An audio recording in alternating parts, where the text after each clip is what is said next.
मंगेश काळोखे यांच्या खुनाने खोपोली शहर हादरलंय। मंगेश काळोखे हे शिवसेना शिंदे गटाच्या नवनिर्वाचित नगरसेविका मानसी काळोखे यांचे पती होते। आज सकाळी 7 वाजण्याच्या सुमारास अज्ञातांनी त्यांची निर्गुण हत्या केली आहे। मंगेश काळोखे हे आपल्या मुलींना शाळेत सोडून परतत असताना त्यांच्यावर हल्ला करण्यात आलाय। घटनास्थळावर मिळालेल्या प्राथमिक माहितीनुसार काळ्या रंगाच्या एका कारने त्यांच्या मोटारसायकलला जोरदार धडक दिली। या धडकेत मंगेश काळोखे खाली पडले।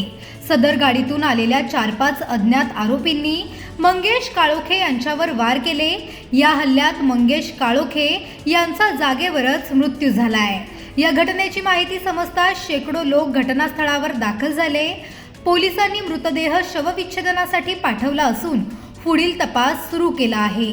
मंगेश काळोखे हे शिवसेना शिंदे गटाचे कार्यकर्ते तसेच आमदार महेंद्र थोरवे यांचे खंदे समर्थक होते। खोपोली पोलीस ठाण्यात शिवसेनेचे जिल्हा प्रमुख संतोष भोईर व खोपोलीचे नगराध्यक्ष कुलदीपक शेंडे यांच्यासह नागरिक व कार्यकर्त्यांची मोठी गर्दी जमली होती। आरोपींना तातडीने अटक केल्याशिवाय येथून हलणार नाही अशी भूमिका पोलीस अधीक्षकांसमोर महिला कार्यकर्त्यांनी घेतली।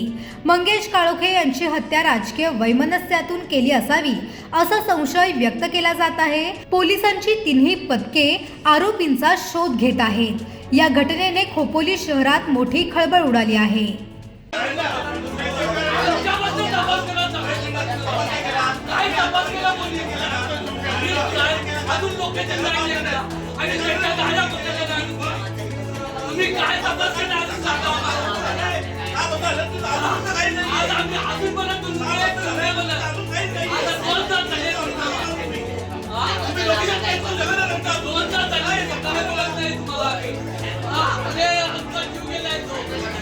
आज